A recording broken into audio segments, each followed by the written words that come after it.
Greetings one and all. How's everyone doing? I hope well. This is something I've been thinking about doing for a while, and that is a Flint and Steel Kit. And you might hear me choking a little bit because smoke today has been just a gallon of douche. Everywhere I've moved, it's just moved with me.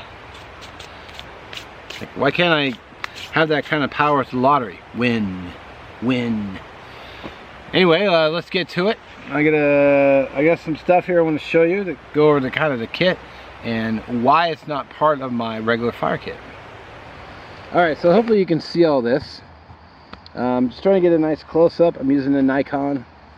So this is kind of the core of my fire kit, or my Flint and Steel Kit. And of course, did I bring my fire kit? No, but I've shown it plenty of times. So this is a pouch that JB Drums sent me. And JB Drum Outdoors, excuse me. So I got a piece of flint in here. There's not a lot of stuff in here. I've got my Serpent striker, one of my favorites. Now what's nice about this kit too, another piece of flint, is I can take one of these out, any of these strikers out, and switch it with one. Like next time I do a Flint and Steel fire, I want to do use Orion's, the one he sent me, which I really like. But I can just take this one out, swap his in, great. And then I got an empty Altoids, but I've actually got some cloth in here to make char cloth, and this is actually really part of this kit because I've got this bag here too. Also it was from Cold Cracker Bushcraft, but JB Drum Outdoors sent this to me as well, part of the kit. And what I've got here is I've got 2 char tins in a zip top bag. Oh, I did actually have a striker. So yeah, I got Orion's striker right there. I must have forgotten I popped it in there, so I literally have 3. And then I got because it's much bigger, I got a bigger piece of flint in here. So now why do I have 2 char tins in here when I could just keep it in the back of this? Well, because I didn't want to get a bunch of fireplace soot and crap all in here, and I could just keep them in the bag, which keeps everything clean. And actually what I wanted to do, maybe I'll do it, I don't know if I'll do it today, I do have time, is actually move some char into the clean tin like this, and just move these guys over, and then I could put these in here, and when I go to make more char cloth, then I could just use the dirty tin, the sooty tin, to make char.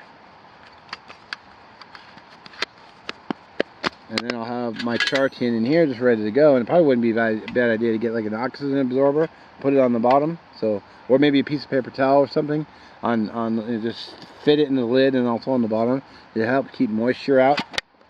And what I've got in here is I've got some charred wood and some pine needles. So maybe I'll do a quick. Maybe I'll get something going with that, because I also brought out some jute twine with me, so maybe I'll break that down and then do like a little bit of char as a demo. Greetings one and all. How's everyone doing? I hope well. This is something I've been thinking about doing for a while, and that is a Flint and Steel Kit. And you might hear me choking a little bit because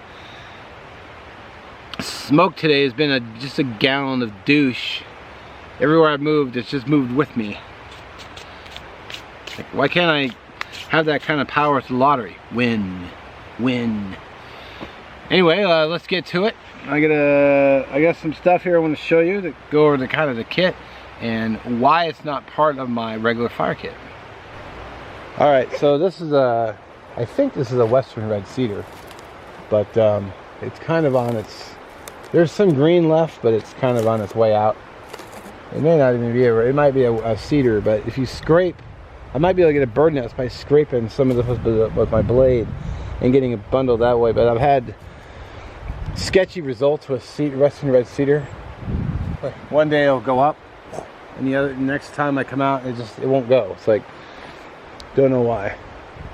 Let's try another tree. There's a big pine tree right here, but the bark itself has no real properties. It just has, you know, there's nothing fibrous that can work. Alright, here's a big down tree. I might be able to get some fatwood out of the knots, maybe. But once again, you know, the bark is not suitable for, no fibrous materials in the bark.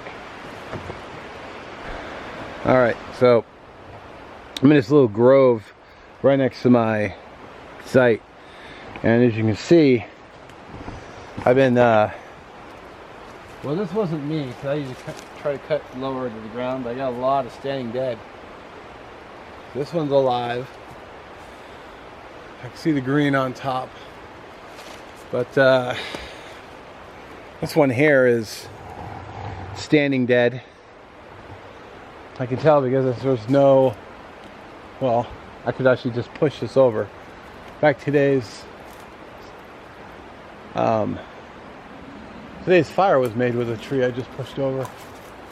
So I'll just lean up against these two and use it for next time. I think this one's dead. Nope, green.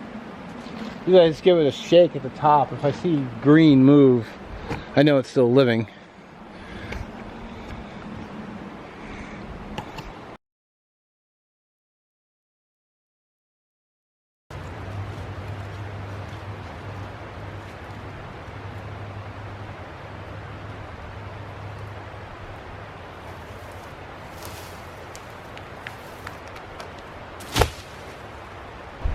These two here are standing dead.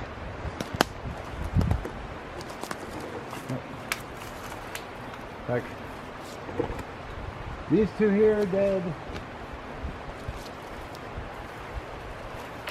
This one's dead.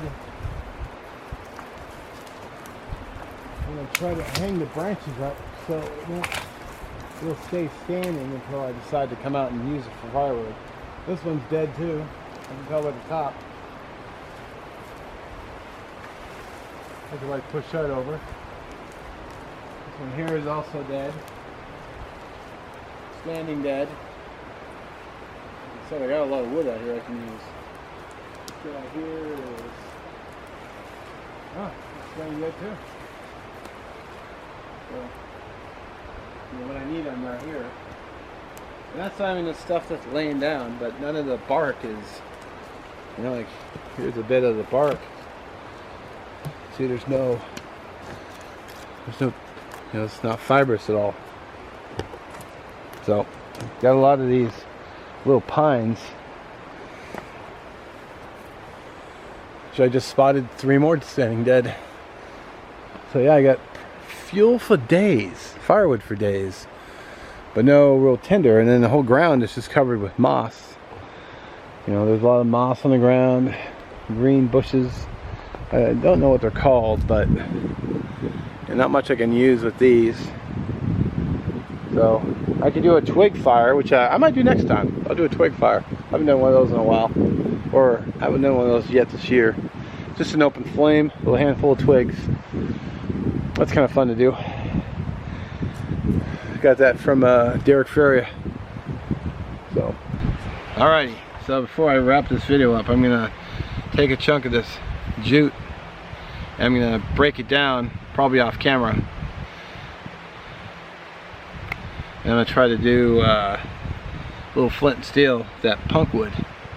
And I use the jute as a tinder bundle.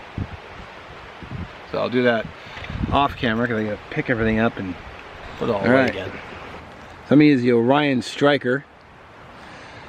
Let's see. Make sure you guys can see. So I got a piece of charred wood right here. I just want to try to drop the spark into the char.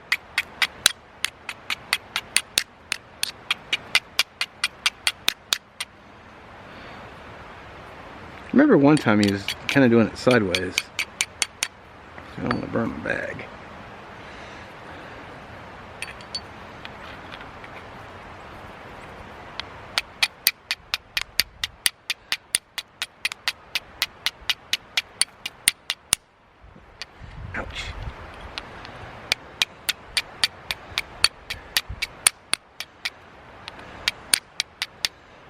I wasn't right in the sun. I might have to move to the shade so I can actually see if the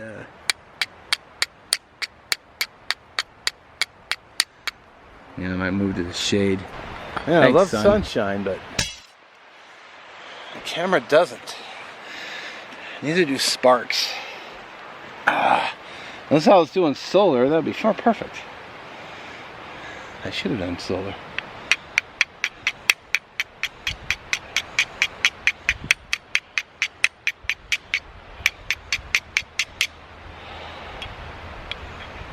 Come on.